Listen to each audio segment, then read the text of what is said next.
Una welcome back again to Anointed Lady TV. Oh my correct people, I don come again with another ogbonge and legitimate informate wey I go like share give all of una. The koko be say one man now don come outside dey yab our president wey be Bola Ahmed Tinubu, and him come dey talk go say this is renewed hope, e don turn to hopelessness. Meanwhile, the Central Bank of Nigeria be CBN, they don give directions to all the banks to say make dem stop the 0.5% cyber security charges dem. No be small koko, my correct people. I know say I no go like am make I waste time at all, so sharply make I dive into the details of this headline so I bring come for you. One member of the Northern Elders Forum wey be Professor H3AVY, he don yab the renewed hope agenda of our president wey be Bola Ahmed Tinubu. He say this renewed hope e don turn to hopelessness. E no get as e wan be again for inside the country. And Oga Yusuf na former executive secretary of the National Health Insurance Scheme. Na him talk this one so for inside one statement like that, for inside one interview wey him get with Tori people. And for inside this interview, my correct people, the kind talk wey Oga Yusuf talk, normally those people dey support Tinubu, they go come dey talk against am, say you no know wetin dey talk, and those kind of levels there. But if you check am, you go say truth dey. Him come dey yarn say instead of the Tinubu-led government now to feed country people with hope capsule, to give them things and things wey go make them get hope, say instead the Tinubu-led federation don go make country people don dey more hopeless in just 1 year. And e dey pain and reach in bone say countrymen now dey line up to collect cups of palliative. That is to say the renewed hope now e don turn to hopelessness. People now don lose hope, and the last 1 year don become year of deception, destitution, hopelessness, suffer, and some kind negative thing wey countrymen no suppose to dey observe for inside a country Nigeria. From next week now, they come dey tell us their propaganda. Oga Yusuf come dey ask say wetin they don do now to benefit the ordinary people. Inside 1 year, one full year, 365 days or so, they don bring millions of people back into multi-dimensional poverty. They don push millions of more children now out of schools because say their parents no fit pay for their school fees. This na how Oga Yusuf take dey yarn am, my correct people. The man dey complain bitterly based on say the thing e no sweet am at all.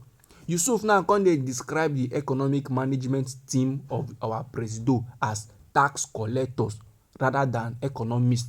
No be small matter, my correct people. He said the economic team now dey look like tax collectors to him rather than economists. And if you check this matter properly, my correct person, you go see and say truth dey inside wetin in the talk. Because since this Tinubu-led government now enter power, e come back as if in dey collect from the people. He stop fuel subsidy.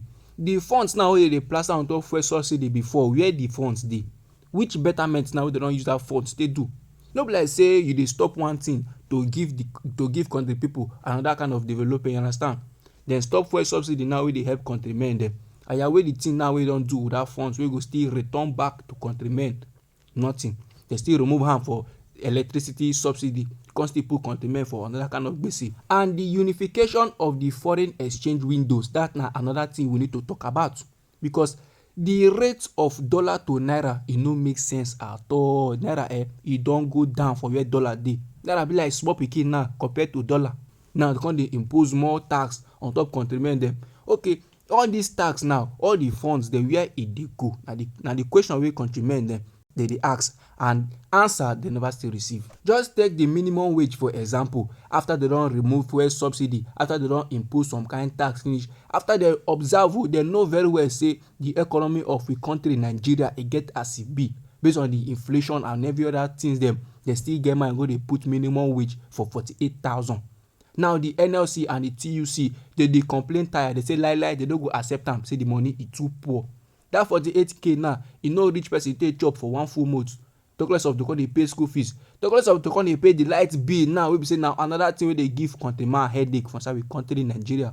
So the kind things wey this our president wey Bola Ahmed Tinubu in government don plaster on top country people, e no true make sense at all. But if he ask those politicians dem wey dey for inside the All Progressive Congress, especially those ones wey dey directly under our president wey Bola Ahmed Tinubu, those ones wey dey involved for this administration, if he ask them now say wetin dey sup o, how far now? This on our administration don wound plenty people. They come tell you do the camps, get patience. Tinubu na Democrat, he get plans, all this kind of stuff them. So as Professor H3AVY wey be member of the Northern Elders Forum come aside come dey yab the renewed hope agenda of our president wey be Bola Ahmed Tinubu, he no do bad at all. Na legit, he come aside come talk the point wey im give omo e dey on point, and I know very well say many of our country people dey go agree with wetin im dey talk.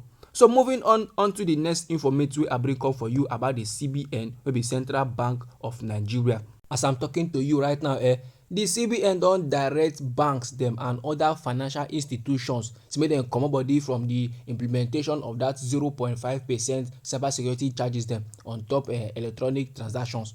And this one now, e dey inside one circular to all commercial, merchant, non-interest payment service banks and other financial institutions dem, other mobile money operators and payment service providers, to make dem hear am o.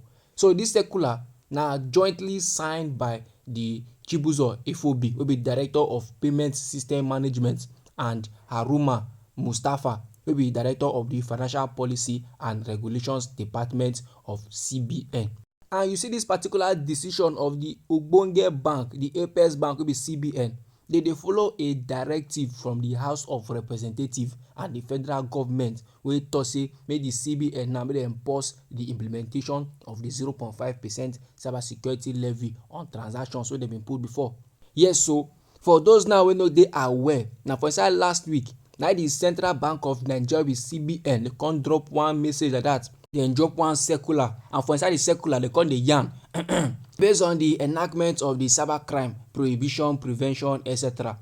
Amendment Act 2024 under the provision of Section 44(2)(a) of the Act, say a levy of 0.5% wey dey equivalent to half of 1% of all the electronic transaction value by the business wey dey specified for inside the second schedule of the Act, say is to be remitted to the National Cybercrime Fund, wey be NCF, and this one e go dey administered by the Office of the National Security Adviser.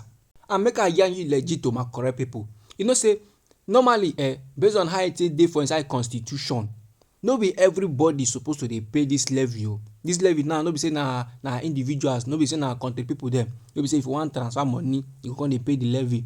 No be everybody, but the way wey the CBN take yarn am, e come back as if na everybody na go dey pay am, and this kind thing now e come cause nationwide reaction, as in people wey react on top the matter e plenty. They say they no go gree o, say which kind levy be this one. So na because of the complaint na the reps come outside say okay, make we just kuku end am one time. See this cyber security levy wey una carry come, make una stop am, make una hold am there. So na so the matter be like, my correct people. Anyhow this koko be for body, feel free make you drop am inside our comment section. Don't forget, this na Anointed Lady TV. We all dey like give you ogbonge and legitimate news on wetin dey sup for inside we country Nigeria. So if you never subscribe to this channel, abeg make you try go subscribe and make you turn on the notification bell, so that as we dey bring the news dey come, na you go first get the update and you go get am sharp sharp. And make you try to share the news to your family and friends, so them too they go know wetin dey sup for inside we country Nigeria. I dey bring another update for you, my correct people. Una no go anywhere.